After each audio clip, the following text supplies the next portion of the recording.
Chapter 1. The Vote. I wasn't supposed to hear it. The voice note came through while Vanessa was in the shower, her phone buzzing on the counter, like it had something to confess. I wasn't snooping, not exactly. I was brushing my teeth. Her screen lit up, and the preview showed, Talia Queen, so we voted, don't kill us. The message just started playing. A second later, I heard champagne fizz and three women talking over each other, like sorority sisters in a reality show confessional. Okay, hear me out, Talia said. We cut Grant's toast. I'm sorry, but it's too serious. It kills the vibe. Like, no offense, he sounds like a LinkedIn post. Someone snorted. Oh my god, yes, thank you.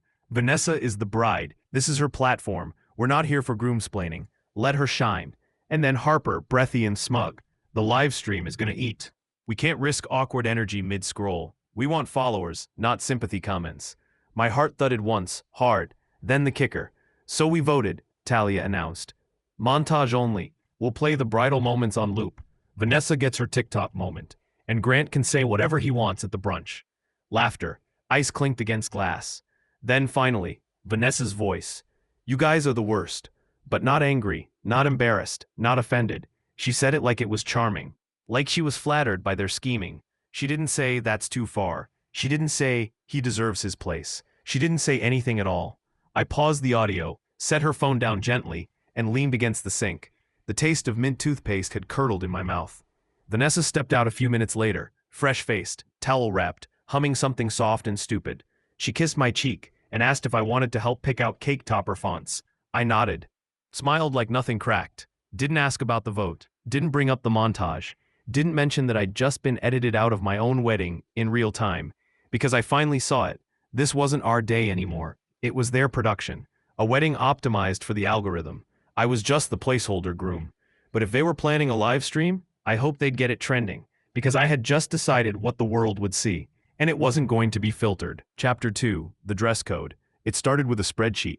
Talia sent it out 3 weeks before the wedding, like she was managing an influencer brand launch. Subject line. Wedding visuals, please stick to the vibe. Attached was a Google Sheet with 5 color-coded tabs and a bit.ly link to approved pose inspiration. I opened it out of obligation. That was my first mistake.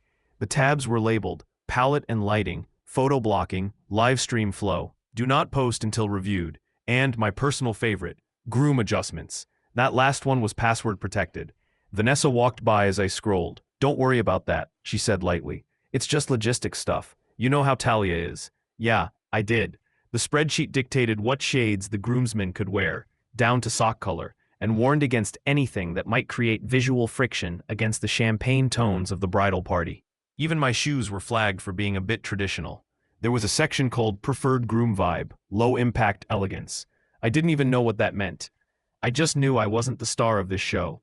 I was a backdrop. At the rehearsal dinner, the photographer pulled me aside and asked if I could stand slightly farther from Vanessa in group shots. Just for spacing, he said. Just for symmetry. It happened again the next day, a candid, where Talia physically stepped between us and threw up a peace sign. Sorry, reflex. She chirped. We just look so good together in golden hour. Vanessa laughed, not awkwardly, not apologetically, just amused. Later that night, I asked her, carefully, how important the live stream really was. She didn't even look up from her phone. Talia's handling it. Honestly, I didn't even know she scheduled countdown posts. I just want people to feel included.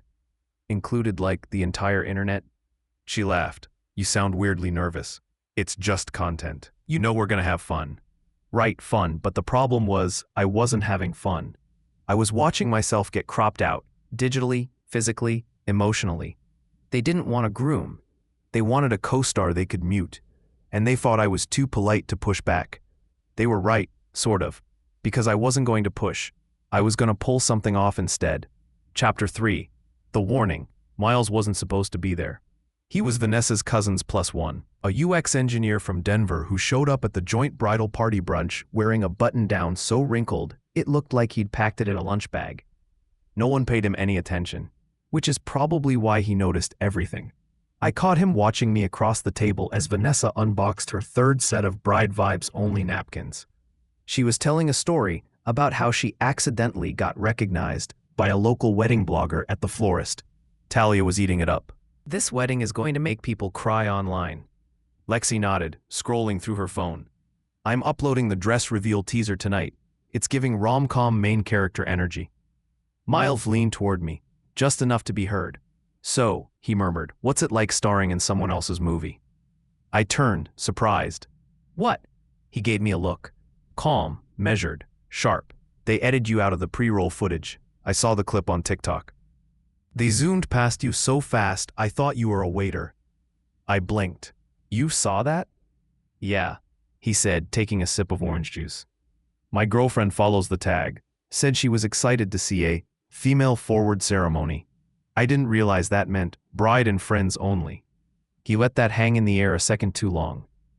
They stared down at my coffee, the bitter smell rising like a warning flare. She's excited for the stream, he added casually. You too? I met his eyes. I'm preparing for it. His lips curved. Good. He didn't press, didn't ask questions, just nodded like a man who understood more than he should, and returned to his bagel. Later, I slipped out the back of the restaurant and pulled up the stream dashboard the videographer had sent. The back end was simple. One login, a queue of scheduled footage. Talia had uploaded the pre-ceremony countdown. Lexi had added a dance montage labeled pre-cut Vanessa only. There was a note in the admin log. Grant appearance to be limited to wide shots only unless otherwise approved. My name was a liability. But they'd forgotten something crucial. The groom still had access. And I had something better than a filter. I had receipts. Chapter 4. The timeline. The stream schedule was precise. Each segment was timestamped down to the second. Talia's doing, obviously. There were blocks labeled Golden Hour Content, Bride Entry B-roll, and Reception Key Moments. I scrolled through them slowly, feeling less like a groom and more like a ghost in someone else's broadcast. At the bottom of the queue was a segment titled Surprise Tribute, Do Not Preview. I clicked anyway. Password protected. I didn't have to guess. It was the one they swapped my speech for. A curated reel of Vanessa's friends narrating how much she meant to them. Pre-recorded, polished, drenched in filters and matching fonts, Lexi called it a soul saver. Talia said it would blow up if the tears hit right. What bothered me wasn't just that I'd been replaced. It was that none of them thought I'd notice. The next morning, I combed through the videographer's shared folder. Buried in the raw uploads were rehearsal clips, group chat screenshots the crew used for captions, even uncut footage of the bridesmaids practicing their entrance. In one of the clips, you could hear Lexi off camera. If this goes viral, Vanessa's gonna get so many sponsorships. Like, the dress alone could be a real series. Another voice, probably Harper, replied, honestly, Grant should just be grateful he's even in the shot. He's not really the demographic. I sat there for a long time, just processing. This wasn't a wedding, it was a production shoot with a romantic subplot. So I did what they didn't expect. I mapped their entire timeline, not to follow it, to overwrite it. I created new labels, real vows, unfiltered moments, the cut footage, and voice notes they forgot to delete. I matched their timestamps exactly. Because when the stream flipped, I wanted it to feel seamless, familiar, almost professional. Right until it wasn't. Right until the truth started bleeding through. And all their edits, their main character angles, would be exposed for what they were. Fabrication, performance, viral bait. They wanted a moment the world would remember? Fine, I'd make sure they got one. Chapter 5, The Backup. The tech crew didn't even blink when I asked for the backup drive. It was after the final venue walkthrough. Vanessa had gone off with her bridesmaids to rehearse a TikTok transition they'd choreographed for the reception. I stayed behind, chatting with the lead videographer. Marcus, a sharp, soft-spoken guy with a sleeve of minimalist camera tattoos and a calm that made him seem older than he was. You're Grant, right? He said, flipping open a gear case. Yeah, groom, not featured performer. I deadpanned. He laughed. I've been doing weddings for 8 years. Trust me, I can tell when the energy's off. I hesitated, then leaned in. Can I ask you something off the record? He nodded. Sure. That stream dashboard you sent, is it syncing off your server or the platform? Platform, he said. We just queue what they upload. Live stream pulls directly from the cloud, but we keep backups of everything, just in case. In case of what? He gave me a knowing look. In case the curated version doesn't tell the full story. I didn't flinch. Could I get a copy? Marcus studied me for a second, not suspicious, just thoughtful.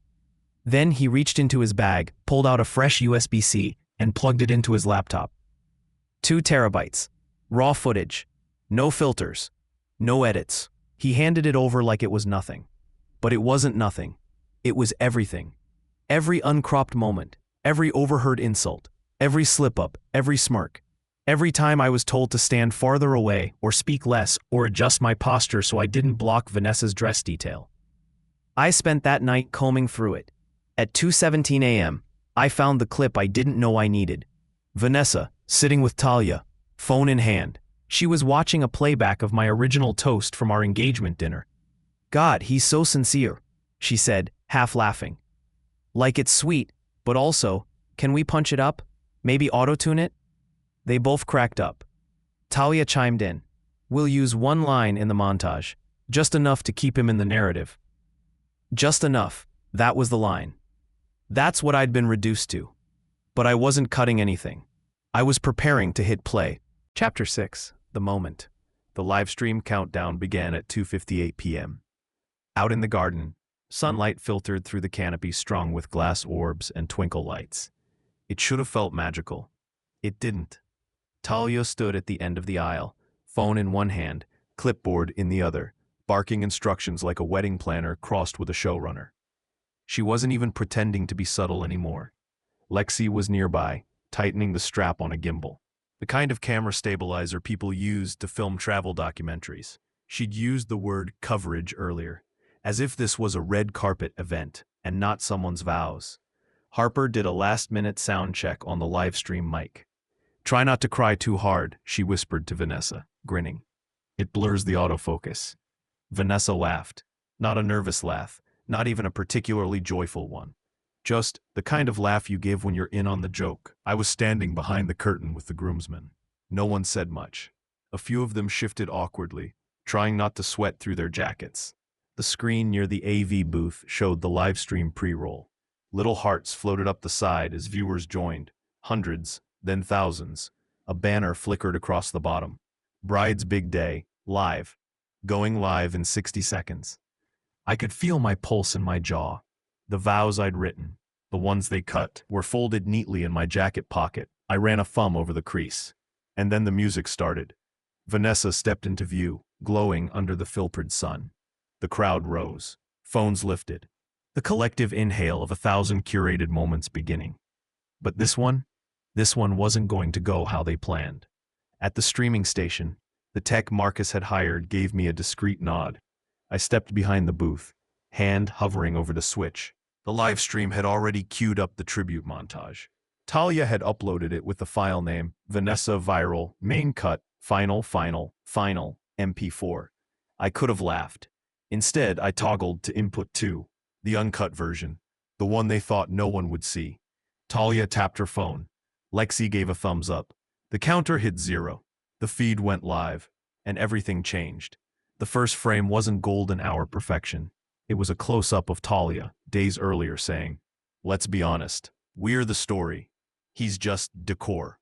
Then a shot of Vanessa watching my toast and miming a yawn. Then Harper, coaching Vanessa on how to pause long enough after I do, so the editor can add sparkle text. I stepped back from the booth, let it play. Out in the crowd, there were no gasps, not yet, but people were shifting, frowning. On the screen, the tribute reel glitched once, and then, without warning, cut to the raw audio of Vanessa's voice note. "You guys are ridiculous." The voice that wasn't a protest. The one that sealed it all. From the altar, Vanessa turned slightly toward the camera, confused by the wrong angle, and saw her own face staring back at her, mid-laugh, mid-betrayal. And that's when it happened. The ripple, guests turning, viewers commenting, a low murmur rising. No filters, no edits, no escape. They wanted a moment the world would remember. They were about to get one. Chapter 7, The Fallout. It took less than a minute for the live stream to explode. At first, people thought it was a mistake. Someone in the front row whispered, "Is this part of it?" A groomsman 2 seats over glanced at me, eyebrows raised. I didn't answer. I just watched. Vanessa stood frozen at the top of the aisle, bouquet trembling slightly in her hands. Talia moved first, rushed to the camera operator, and hissed something sharp. Frantic. He shook his head. Feeds locked. Groom credentials. Not mine. Lexi ran to her laptop, yanking the HDMI cable like she was defusing a bomb. But it was too late. The backup system had already synced. Every second was broadcasting live to YouTube, TikTok, Facebook, and some wedding content app I didn't even know existed. The comments started piling up on the side of the screen. He's just decor? Whoa. This is savage. I need part 2. Vanessa's face art is killing me. Why do I feel like the groom is the only one with a soul? I stayed near the back of the tent, behind the curtain, watching everything unfold like a spectator at my own unraveling. And then it happened. Vanessa stepped forward, dress rustling against the aisle runner, voice low and tight. Grant, what did you do? I met her eyes across the space between us. Calm, unapologetic. You wanted a live stream, I said. This is the real one. For a second, she didn't respond. Her mouth opened, then closed. Behind her, Lexi was whisper yelling into her phone. Harper had vanished completely. Talia looked like she might combust. You blindsided me, Vanessa said finally. But the outrage didn't land. Not after what they'd seen. Not after her voice had echoed across the stream, saying I was too much of a LinkedIn husband. A guest in the third row stood up, slowly. Then another. I heard someone say, let's give them a moment. But the damage was done. People weren't leaving to give space. They were leaving because they'd seen what was behind the curtain, and they wanted no part of it. I walked toward the side exit, passing the camera on my way out. I didn't stop, didn't wave, just let the silence speak for me. Behind me, the sound of frantic whispers filled the air. But outside, it was quiet. And for the first time in weeks, I could breathe. Chapter 8, The DMs. The first message hit my inbox before I'd even made it to the parking lot. Lexi, what the hell, Grant? You ruined everything. Vanessa is sobbing. I didn't answer. By the time I got to my car, I had 11 new messages. Talia's came next. Talia, you think this makes you look good? All you did was prove why we didn't include you. That one almost made me laugh. Didn't include me? They cut me from my own wedding and still expected gratitude. I scrolled past a few more. One from Harper, too vague to matter. One from an unknown number that just said low blow. And one from Marcus, the videographer. Marcus. Stream hit 87K live viewers before it got pulled. Been doing this 8 years. Never seen anything like it. Let me know if you want the final numbers. That one, I starred. When I got home, to my place, not the one Vanessa and I were supposed to share, I turned off my phone for a while. Just let the silence hang there. It felt earned. Around 10 p.m., I turned it back on. The internet was already devouring itself. A wedding blog had screen recorded the stream before it got pulled. The post read, Groom hijacks wedding stream with brutal footage, and we can't look away. The clip was stitched a dozen times across TikTok. People were reacting in real time, crying, clapping, laughing with disbelief. He said, not today, Satan. Plot twist of the year. You can hear the exact moment she realizes she's the villain. I want to marry him. This is why men should have bridesmaids too. Someone to warn them. I didn't ask for any of it, but I didn't mind either. Around midnight, my phone buzzed again. Vanessa, please just talk to me. No emojis, no hashtags, just those 5 words. I stared at the message for a long time, and then I did something none of them expected. I didn't reply, because the stream may have gone offline. But the story was just beginning. Chapter 9, The Group Chat. They didn't know I was still in it. The group chat had been created months ago, a giant planning thread titled V+G The Wedding Drop, pressed back when things were still cooperative. Back when I was still being copied on vendor lists and budget spreadsheets and floral samples Vanessa never actually wanted my opinion on. By the time things shifted, no one bothered to remove me. I was just there. A silent name in the header. Easy to forget once the thread became more about influencer strategy than marriage. So I watched. From the moment the footage went live, their panic was broadcast in real time. Talia, what the actual hell? Who gave him access? Lexi, he must have swapped the feed. Did the tech guy know? Vanessa, stop, we can fix this. Harper, the clip's already on TikTok.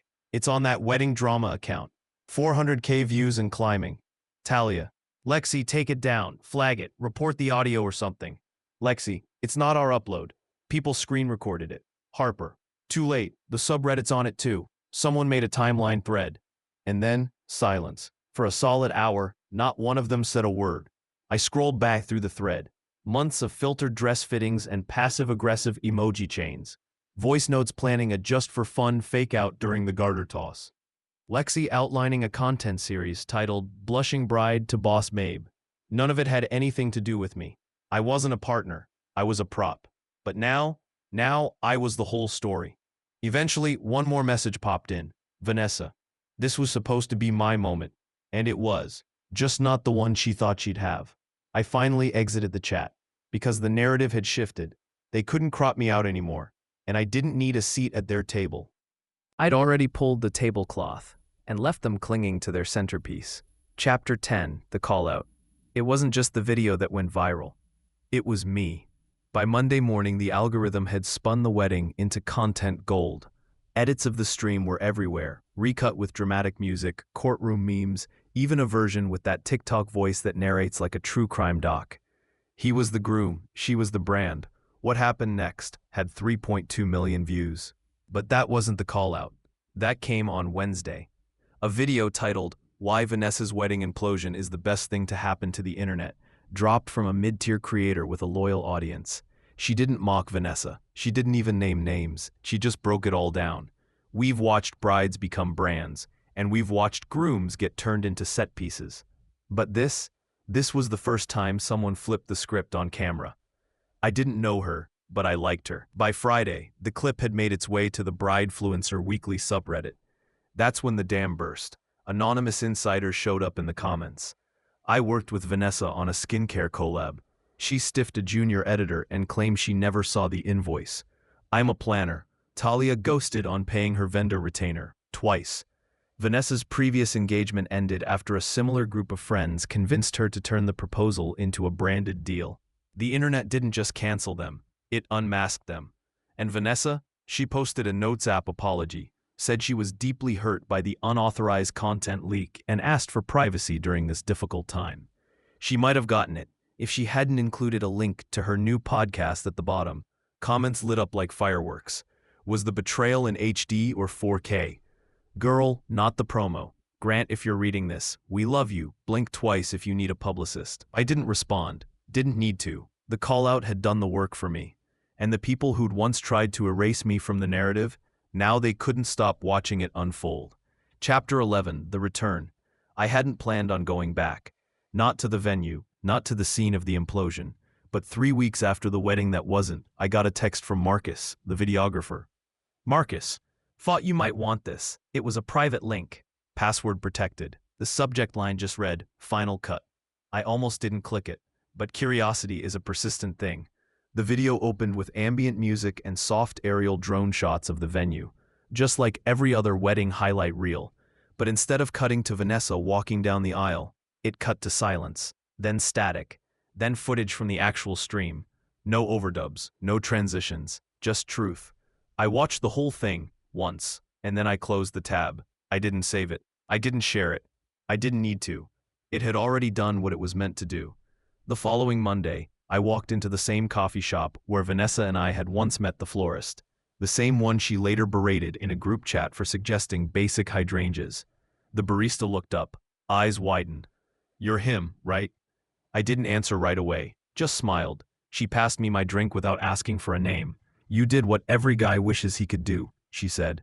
You walked away and let them choke on the silence. I nodded. Wasn't about revenge, she grinned. No, but it was about dignity.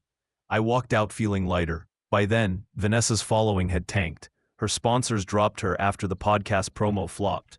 Talia had locked her account. Lexi started selling presets on Etsy. Harper pivoted to baby content and quietly unfollowed all of them. I didn't need headlines or interviews or follow-ups. I just went back to living. Quietly, steadily. And sometimes, that's the real surprise. Not the drama, not the exposure, just the fact that I made it out clean. While they were still busy scrubbing glitter from the wreckage. Chapter 12, The Reckoning. She showed up at my place 3 weeks after the wedding. No warning, no text. Just her car pulling up to the curb like nothing had happened. Like we were still two people planning centerpieces instead of survivors of mutual detonation. I didn't open the door right away. I watched her through the peephole. Vanessa was dressed down, but not casually. A calculated kind of undone, bare face, soft sweater, that look people curate to seem real when they want sympathy. I opened the door, but didn't invite her in. She didn't ask. "I just want to talk," she said. I nodded once and stepped onto the porch. Letting the door click shut behind me. For a moment she didn't say anything. Just looked at me like she was searching for the old version, the agreeable one, the accessory. "I don't understand how you could do that," she said finally. "Why you'd choose to humiliate me in front of everyone." "I didn't humiliate you," I said calmly. "You did that. I just stopped protecting the image." She flinched. "You blindsided me." I almost laughed, like when you replaced my toast with a montage that cut me out of my own engagement. "That wasn't—" She stopped, swallowed. "That wasn't meant to be cruel. It was marketing," the planner said. "You weren't planning a marriage, Vanessa. You were producing a brand activation." Her jaw tightened. "You think this was easy for me? Managing the guest list, coordinating with vendors, filming content on top of a full-time job? On top of ignoring me," I said. "You don't even hear yourself." She crossed her arms. "You made me look like a joke." I stepped in closer. "No," I said quietly. "You made me a joke. You and your friends mocked me, minimized me, rehearsed how you'd make me disappear in the edit. And you didn't think twice, because I was never the main character to you." Vanessa's eyes welled, but I didn't flinch. "Do you even know what love looks like when it's not curated?" I asked. Because I do, and this wasn't it. Tears spilled down her cheeks now. Not the performative kind, not completely. But I couldn't trust them either. "I never wanted to hurt you," she whispered. "You just didn't care if you did." A silence passed between us. Weighty, final. She stepped back, arms limp now. "So that's it?" I gave a small shrug. It was never supposed to be about revenge, but it was supposed to be honest. And with that, I turned and walked back inside. This time she didn't follow, and this time I didn't feel guilty. Because sometimes closure doesn't come in apology form. Sometimes it arrives when you stop translating your worth into someone else's caption. Epilogue, one more upload. It was a Sunday morning. Quiet. No trending hashtags. No alerts buzzing in my pocket. I was finishing a coffee on my porch when I got the notification. "You've been tagged in a video." The username didn't ring a bell at first. Maya Unfiltered. But when I tapped the link, I remembered her. Vanessa's old college roommate. The one who wasn't invited to the wedding because, as Talia once put it, Maya doesn't match the aesthetic. She hadn't posted about the wedding at all. Not during, not after. Until now. The video was short. A single take. No edits. No filters. Just Maya, sitting in a sweatshirt, face bare and steady. This is for the girls who weaponize friendship for clout. Who treat people like props in the movie of their own life. And especially for the ones who think kindness is a liability. Grant never asked me to say anything. He doesn't even follow me. But I saw how they treated him. And I saw what they lost. You don't get to throw someone out of the narrative and then cry when they stop playing along. She paused, looked straight into the camera. "You voted him out of the story. He wrote the ending without you." The video ended there. It didn't go viral. Not exactly, but it reached the right inboxes. A few hours later, I got another message. From Vanessa. "Vanessa, tell Maya to take it down. This is cruel." I didn't reply. Not to her, not to any of them. But I did send Maya a thumbs up emoji. And then for the first time in a while, I opened my laptop. Started drafting something new. Not a revenge plan. Not a stream key. Just a story. One where I wasn't erased, or minimized, or captioned by someone else. Just me, telling the truth, without apology. Because sometimes the final upload isn't a takedown. It's a beginning. Thanks so much for watching. If you love a good revenge story, or if you've ever dreamed of getting the last word without saying much at all, you're in the right place. Be sure to like this video, subscribe to the channel, and turn on notifications so you never miss a new savage ending. Because around here, karma always hits different.